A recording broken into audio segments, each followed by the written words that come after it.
Hello, and welcome to the Global War on Terrorism Memorial Podcast, hosted by the American Legion.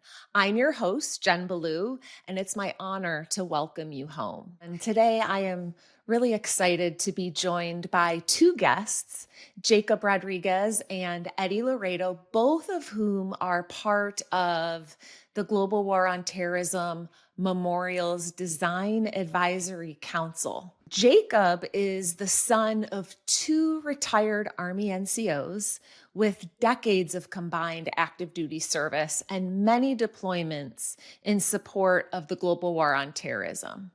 Jacob is the youngest of three children and recently began his freshman year of college. Eddie is a Gold Star child, son of a retired Army NCO, the middle child of three, and a rising senior in high school. Gentlemen, thank you so much for joining me today. Good to be here. Thank you for having us. Jacob and Eddie, welcome home. Welcome Home is not only the name of our podcast, but it's also something that we at the Global War on Terrorism Memorial Foundation have been saying when we are on the future site of the memorial. And so I just want to welcome you home today. And again, thank you for being here. This season of our podcast is focused on the design of the memorial, which we're all super excited about. And like I mentioned, you are both part of the Design Advisory Council. For the listeners, the Design Advisory Council is a group of men and women, 23 to be exact, who represent the different groups of people that the memorial will be honoring. And I thought before we jump too far into your roles with the Design Advisory Council, or the DAC as I'll refer to it, it might be nice for our audience to get to know each of you a little bit better. I mentioned that you're both military brats. Jacob, I don't think I mentioned that you're the son of our president and CEO, Michael Rodriguez, and your mother is Kelly Rodriguez, both of whom served for many years in the Army. But before we talk about that, share a little bit about you. What are you up to right now, Jacob? Like you said, I just started college, so I'm pretty excited about that. And going for nursing, so it's gonna be a while. I'll be in school for, and then also I'm currently it's mainly just work, college, and then working out, making sure I stay healthy, stay fit. Wow, But awesome. May I ask why or what was your calling towards nursing? it's always something I've wanted to do. I enjoy helping people, and my mom was a medic, so maybe that rubbed off on me a little bit. But it's just something I've always thought about doing ever since I was little. Okay. And you mentioned that it's important to you to stay healthy, stay fit. From my perspective, that's really awesome to hear from someone in the younger generation. How did that become so important to you? It's always been a thing for me. So I think when I was 4, I started gymnastics, did that for 8 years, then moved to football, and now I'm currently doing boxing. So it's kind of always been something I enjoyed doing, is just working out, and it's kind of been a part of my routine ever since I was little. That's awesome. Eddie, how about you? I mentioned a few things about you. Again, one thing I don't think I mentioned is that you're also my son. So I don't know how much how much of a choice you had in being here, but again, thanks for being here. Can you share with the listeners what you're up to right now? I am going to be a senior. I work. I do track. I'm in varsity track on my school team. I would say that's about it. Awesome. Well, both of you, I've said it a few times already, are military children. Some people refer to that group of people as military brats. I'm wondering if you would each share a little bit about what life was like as a military child of GWOT veterans. And I'm going to start with Jacob. I think I was pretty fortunate because I stayed in one house all my life, and that's not very normal. But how it was, I wouldn't say it was any different besides the fact that maybe a parent is gone for a year or more, depending on how long they go for. Um, it's different because I'm so used to it, so I don't know. It's not out of the norm to see a parent gone for a very long time. But it did hit a little harder when my brother went for some reason. I don't know why, but it definitely hit a little harder when my brother got deployed. But other than that, our family bond was strong. I mean, there wasn't anything. We were just a normal family. Right. Yeah. So, what I think I'm hearing you say is by nature of this being the way that it was for you, that's just the way it was for you. You didn't really think that it was different or out of the ordinary. Also, probably because you were surrounded by a lot of other children who were also in a similar situation as you. And so that was just life as you know it. Um, we're going to come back to your brother deploying, if you're okay with that, in a little bit. But Eddie, how about you? What was life like for you growing up as a military child?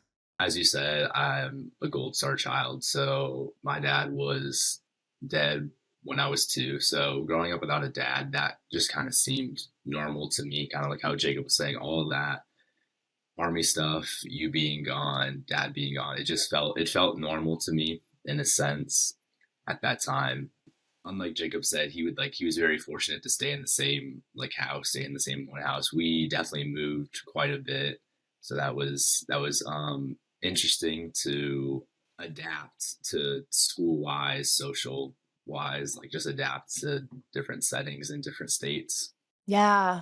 So for both of you, and it doesn't matter which one of you answer first, but do you think that the way that you grew up as military children influenced who you are today in a positive way? And if so, why?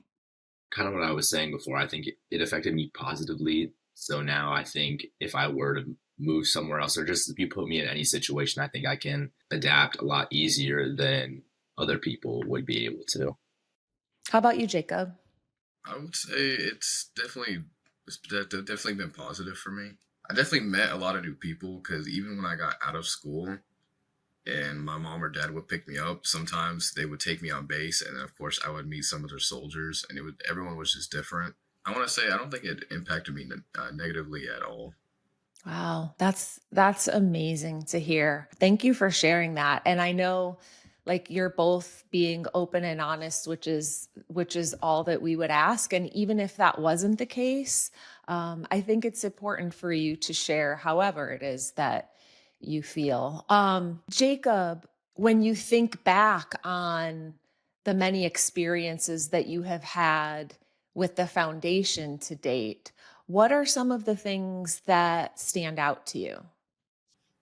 Definitely the amount of people he either meets or has to meet because they're like, because I've come along with him on some of these trips, and some of these are very important people. But when you get to meet them, they're just regular people like us. But it's an experience. It's definitely a lot of work. I can see on his end as well. He's traveling a lot. hmm And Eddie, how about you? We haven't been around the foundation quite as long as Rod and Jacob, but you have had the opportunity to see some of the work that we do on and come on some of the trips. What comes up for you when you think about the work that we're doing? Yeah, kind of off of what Jacob was saying. It's definitely a lot of work. I'm sure his dad Rod does a whole lot more than anyone else. But just seeing from what you do in person, I'd see you traveling a lot too, like by his side a lot of the times, and I just see you guys both just putting in a lot of work. It's definitely worth it, and I know if Rod was here, he would agree. Let's talk just a little bit more, though, about your all's experience as military children. It's very clear to me that it's been a positive experience for you both for the most part, and really, it's just you didn't or you don't know any different. Jacob, if you could think back, I know both of your parents are retired now.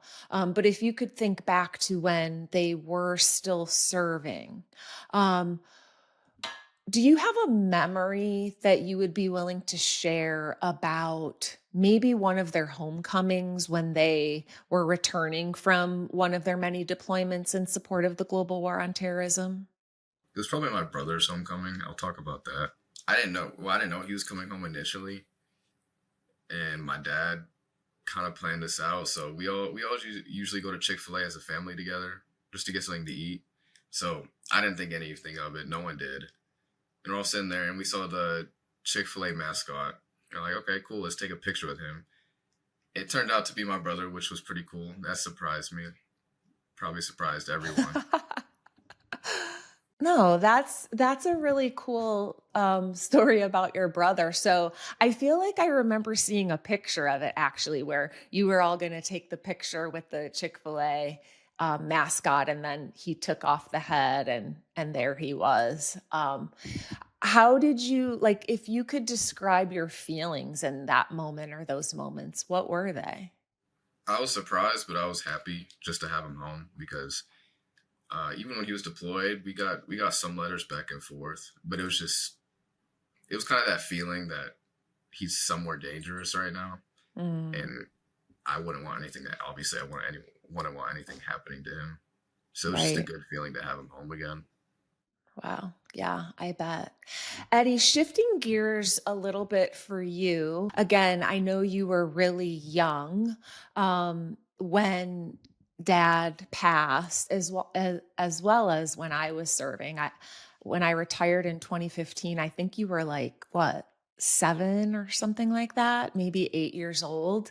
Um, but can you describe a little bit more about some of the memories that you might have of growing up with me serving in the army and without dad? I remember always having a babysitter around, whether it was a new one or one that I was just used to seeing, because you were always gone protecting our country. Yeah, I would say that's what it was mostly like, just having a babysitter, having my older sister Alexis. She would be watching me after coming home from high school. Yeah. But like when you think back on that time, do you have any like it doesn't sound like you're associating really anything positive or negative with it. It's just that's just the way that it was. Yeah, that's kind of what I mean. It was definitely positive on me. I just can't get the right words out of how it shaped out to be. Well, it sounds to me, and I'm sure the listeners as well, that you are both very strong, resilient young men. And if it's okay, I'd like to sort of start to shift into your roles as members of the Design Advisory Council. So you both have the honor of serving on our DAC. Jacob, you represent the child of uniformed service members who fought and served in the global war on terrorism.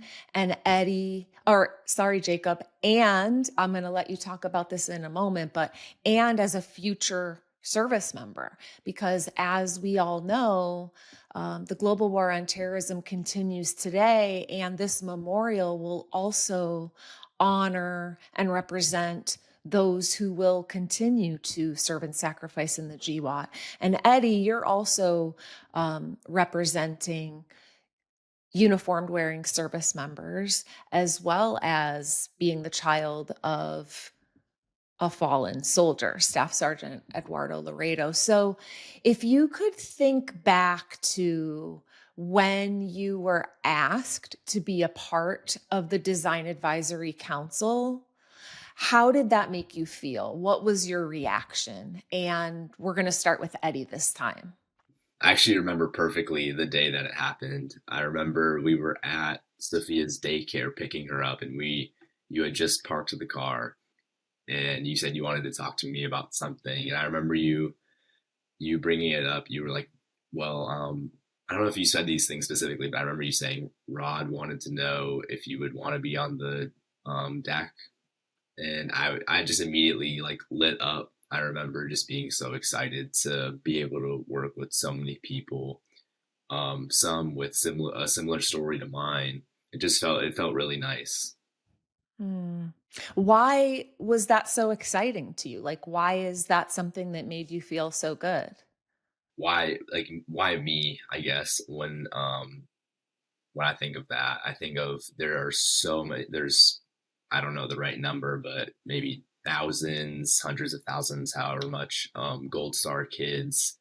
Why am I the one being picked by Rod? It just made me feel so special that I get to represent other Gold Star kids and or family members. So Thanks, Eddie.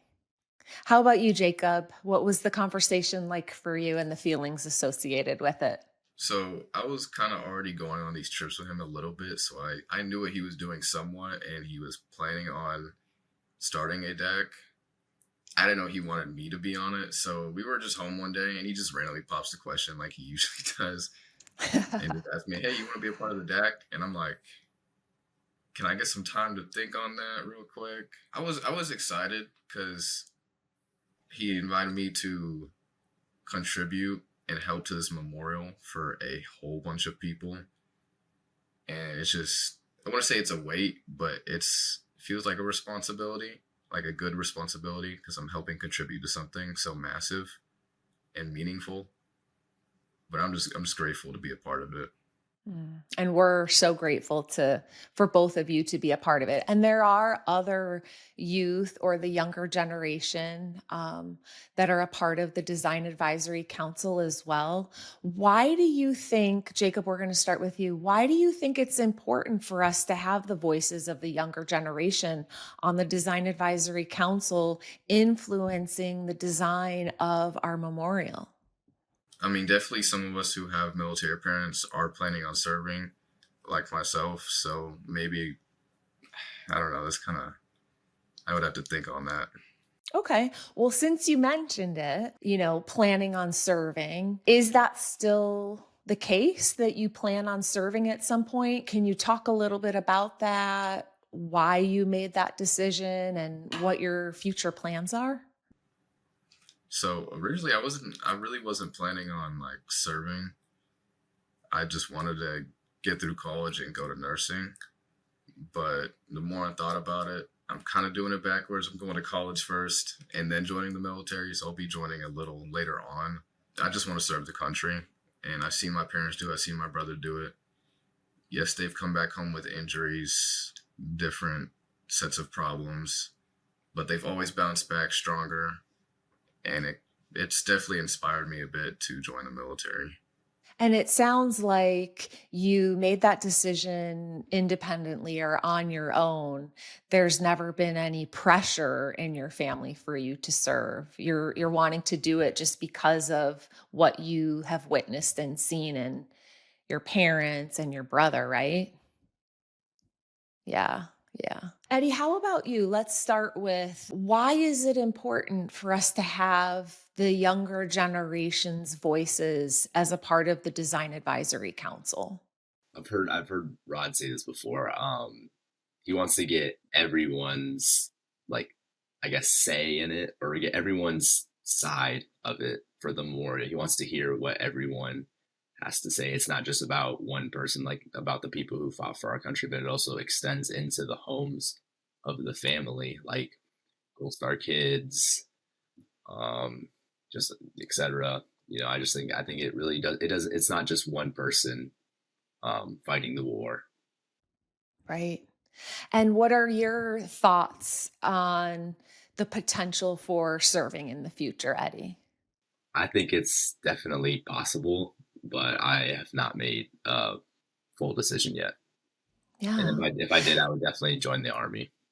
Oh, This is the first time I've ever heard that, ladies and gentlemen. So we're learning that all together. That's exciting news. So, Jacob, you made mention in your last comment about that you've seen your parents and your brother come home with different types of injuries. Can you speak a little bit more to that? Like, what has that been like for you and your family?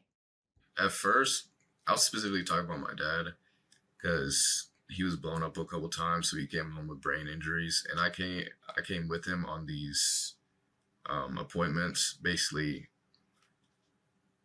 it was kind of rough to see my parents all beat up after they come home, especially my dad because it was a little worse for him. At some point, it was he could barely talk. He was having problem walking, just simple tasks, but it was just rough seeing them come home. I was obviously worried for them, but as the years came on, he got better. Obviously, he's doing great now, but you can still kind of see those some problems, some issues even right now. Yeah. Yeah. And what are your thoughts on the importance of talking about these kinds of things? I think we should, instead of bottling them up inside and keeping them to yourselves, because that's just going to cause more damage if you keep all your feelings to yourself. Absolutely. Yeah. I agree. And I think that the entire Rodriguez family in particular is, well, are role models in that department. I've heard your dad talk about his experiences, your mom, and then you being here and sharing a little bit about your experiences really helps so many others who may be struggling and maybe struggling silently. So, Eddie, what are your thoughts on that? Like, what's the value in talking about things that might be a little bit uncomfortable, but things that you're dealing with or struggling with? I think it's definitely important to open up about your feelings, especially when you're watching your loved ones or friends go through trauma or just problems, especially that are included with the military. I think it's definitely important to open up about your feelings, or like Jacob said, like just bottling them up. It's not a good idea because the more you bottle them up, it's going to get worse when it comes out. Yeah. Well, speaking of using your voice, you have both had this tremendous opportunity to share a little bit about your stories on the Design Advisory Council, which is ultimately inspiring or has inspired the design of the memorial, what this piece of history on our nation's front lawn is going to look like. And I'm wondering, um, how do you think that your voice has impacted the design? Maybe just our, like, when we were talking to people, maybe our emotions alone. It's such a monumental thing that I can't really describe how we could have impacted it. Yeah. No, I mean, that makes perfect sense. It's probably a little bit difficult to imagine how the things that you said ultimately impacted the design, but they did. Your voices did impact what the design looks like. And I think you both know this, but just for the listeners' awareness, this is the first time that a National War Memorial's design has been created based on the stories of the men and women who it will be honoring and representing. And so this is a really, again, special opportunity. Eddie, do you have any thoughts on that or anything that you would want to add? Yeah, so I remember when we did those, I don't know if you want to call them interviews in Engagements. yeah, in Dallas, I think it was. I made it very clear that we're all in this together as a community. So I think that might have had some impact on the memorial, that it's not just one person or a few people doing this. It's all of us together. Mm, yeah, that's powerful. Jacob, I have a memory of something you said. I don't know if you remember this. We were in Tokyo with the design team. It was one of the very first, very early opportunities that we got to see some of the progress that they had made on the design of the memorial. And you started speaking about an embrace or a hug. Do you remember that? I do remember that. Can you share a little bit more about that? I think the reason why I said that is because whenever a family member comes home, usually the first thing you do is hug them, and they're probably crying a little bit. So I feel like the memorial, when you're there, you should feel embraced, you're home. You should be feeling embraced at the memorial. Yeah, gosh, that just is really tremendous and directly impacted and influenced where we are today, in that we say, welcome home, that this memorial is a home for everybody who visits, not only the men and women who served and sacrificed, but also for the American people. This is home. This is home. I do have one more question for each of you. What do you hope to feel the very first time that you visit the memorial? And I would just ask you to pause and just really think about and imagine the first time that you visit our memorial when it's complete. Maybe it's on dedication day. What do you hope to feel? Kind of similar to the embracing thing. Definitely like a feeling you're meant to be there, but also being able to stand there and take everything in while it's just quiet.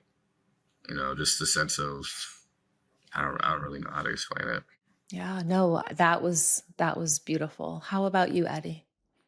I would like to feel a sense of comfort, like I'm at home. I shouldn't feel strange when I'm there. I feel like I should be able to be very comfortable and just a sense of home is the best way I can put it. I think something I'm hearing from both of you too is like perhaps a desire to want to spend as much time there as possible. Like you want to be there because you're at home. Well, you both are wise beyond your years for sure. I have heard similar things in different ways from both of you around your experiences as military children, and that they were overwhelmingly positive for you. Really, you didn't know any better, but you do now. And so to be able to say what you did about your being a military child and your experience is really meaningful. I'm also hearing that you both acknowledge this tremendous opportunity that you have to be part of the Design Advisory Council and shaping the design of our future Global War on Terrorism memorial. I'm also hearing that there is a tremendous amount of positivity, hope. Our future is in really good hands with both of you, leading the way for our future generation. I just want to thank you both for being here with us today and for all the work that you have done and continue to do in support of the Global War on Terrorism Memorial Foundation. So thank you. Thank you for having us here. Thank you for having us. Welcome Home is produced by Jennifer Blum, Holly Soria, and me, Jennifer Ballou. Our operations manager is Henry Howard. Art for Welcome Home is by Minerva Consulting. Our theme, A Place Like Home, is by Birgensen Lundberg via Epidemic Sound. Mixing and editing is by Jennifer Blum. Thank you to Tango Alpha Lima Podcast and the American Legion for their collaboration on this inaugural series. You can find their episodes, guests, and more at legion.org/Tango Alpha Lima. You can find out more about the Global War on Terrorism Memorial Foundation, get updates on the National War Memorial, and learn how you can get involved by following us on your favorite social media platforms or by visiting GWOT Memorial Foundation.org.